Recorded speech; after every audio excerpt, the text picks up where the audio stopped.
आरंभरू मेष राशि व्यक्तिशेष मान जीवन में घटवाक जाउछि अनेक घटना। नमस्कार, जय जगन्नाथ। भाग्यलिपि टिप्स को आपण मानक स्वागत। दर्शक बंधु, मे मासरे मेष राशि व्यक्तिशेष मानकर जीवन केमिति रहिबो, एमानकर एही पूरा मासटी केमिति कटिबो, एमानक पई कोन सब शुभ संयोग आसुछि, एमानक पई केउ सब दिगरे सतर्क रहिबा आवश्यक से संपर्क रे आमे एही वीडियो रे आगो को जानिबा। तेबे मेष राशि व्यक्तिशेष मानकर एही मासरे फाइनेंशियल दिग गुडी केमति रहिबो, प्रेम जीवन, वैवाहिक जीवन, एमानकर चाकरी क्षेत्र केमति रहिबो से संपर्क रे आमे एही वीडियो रे आगो को जानिबा। वीडियो रे आगो को बढ़िया पूर्व छोट अनुरोध, आपण मन जदि हम चैनल को नुआ आछंती तेबे चैनल को सब्सक्राइब करी पाखरथिबा बेल आइकन को प्रेस कर दियंतु। कमेंट बॉक्स रे जय मां लक्ष्मी निश्चिंत लिखंतु। बंधु जानिबा मे मासरे मेष राशि व्यक्तिशेष मानकर कोन सब परिवर्तन हेबो।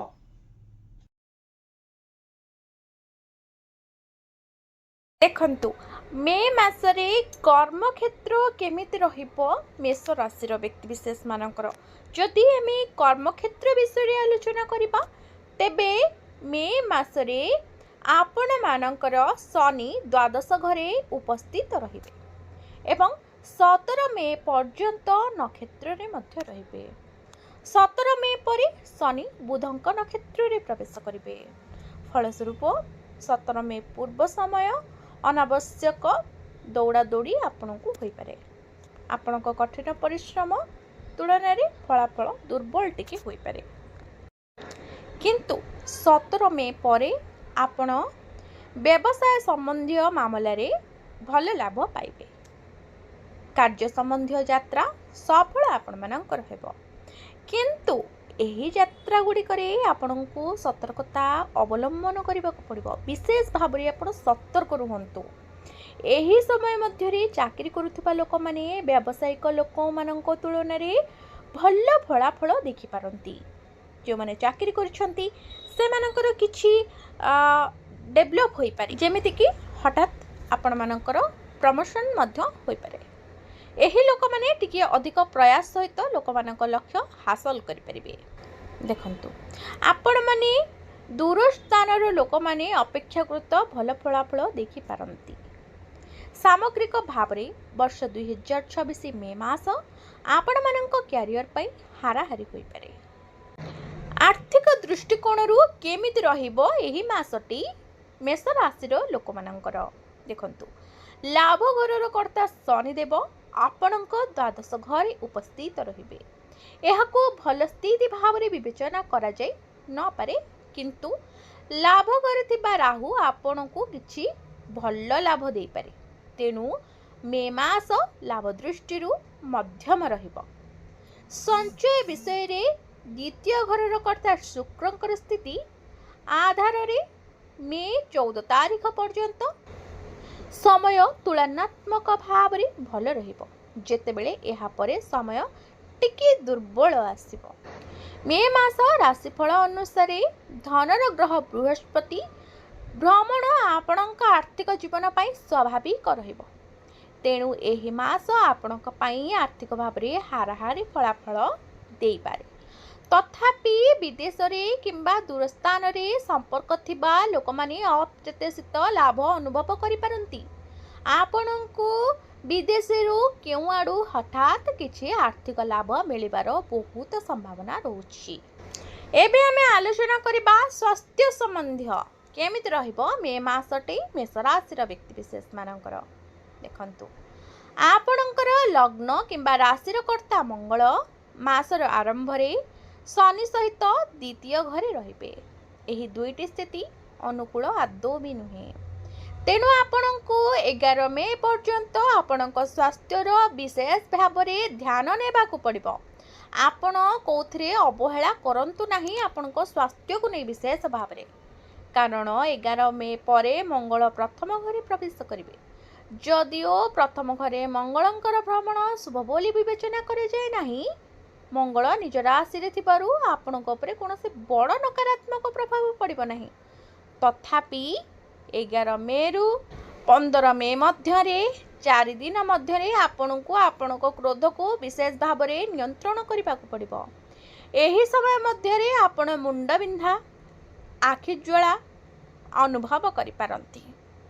षष्ठ घर कर्ता बुध एवं स्वास्थ्य पाई दायी ग्रह सूर्य आपण को मिश्रित फलाफल दे पारंती मासरे।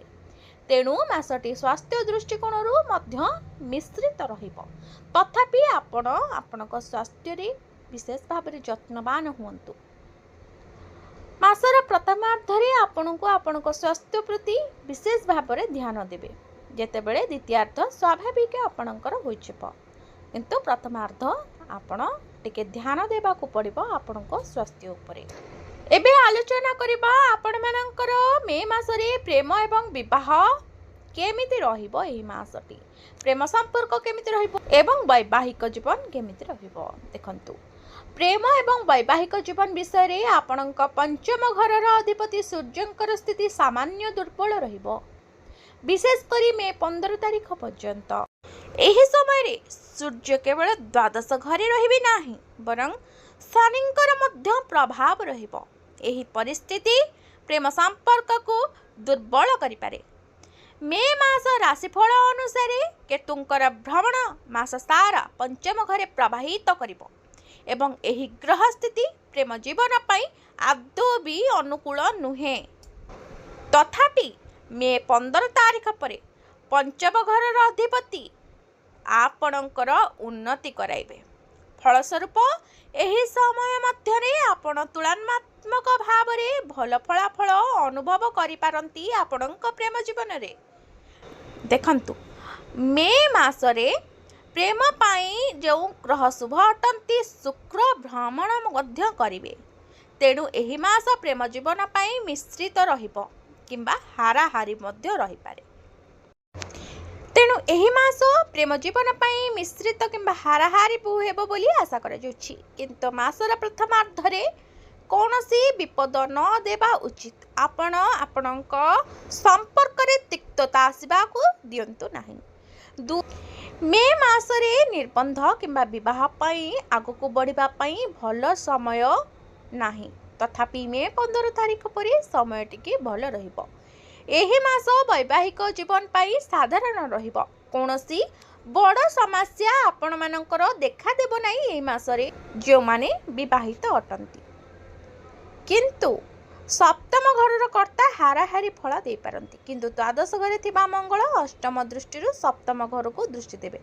तेणु आपणकर जेतेबेले आपणक जीवन साथी सहित जुक्ति तर्क हेबो सेतेबेले आपण टिके चुप रहि जिबा भल। आपण माने आदौ भी कठोर शब्दर व्यवहार करंतु नाही। क्रोध को नियंत्रण रखिबाकू चेष्टा करंतु, कारण यह वैवाहिक समस्या सृष्टि करि पारे। भिडियोटी को आपण शेष पर्यंत देखिथिबारु आपण माननकु धन्यवाद।